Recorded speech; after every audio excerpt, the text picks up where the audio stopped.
After a long fight with the deadly COVID-19, an urgent warning has been issued against the spread of Marburg, Mpox and Oropouche in at least 17 countries now.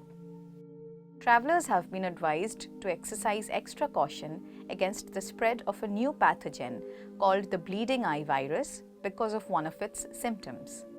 It is thought to be one of the deadliest on Earth and could spread to more African countries which are already struggling to cope with other viruses and their outbreaks.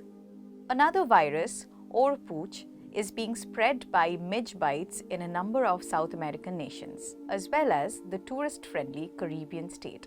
Mpox, previously known as monkeypox, also remains a public health emergency of international concern, according to the World Health Organization, as its cases and geographic spread are on the rise.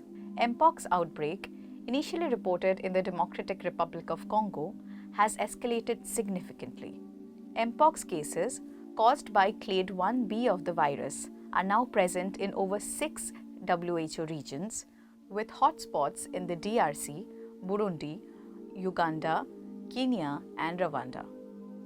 Clade 1b of the virus, which has one of the highest death rates, went from being circulated among individuals in commercial sexual networks to broader units of populations such as households and entire communities.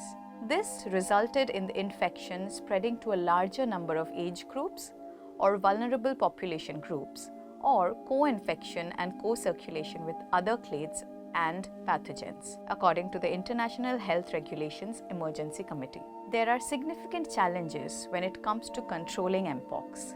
Inadequate local response measures, including delayed testing, insufficient contact tracing, and limited public education, have hampered progress. Vaccination coverage remains patchy, with logistical hurdles and vaccine hesitancy further complicating distribution. Although over 1.1 million vaccine doses have been allocated, their effectiveness in children and immunocompromised individuals remains uncertain. WHO and Africa Centers for Disease Control and Prevention have implemented a joint response plan focusing on surveillance, equitable vaccine allocation, and regional collaboration. However, of the $87.4 million needed for WHO's Mpox emergency response, only $40.6 million have been secured, reflecting a critical funding gap. To address the multifaceted dynamics of transmission, the WHO has recommended intensified local efforts, strengthened international partnerships, and the integration of predictive modeling to anticipate future outbreaks.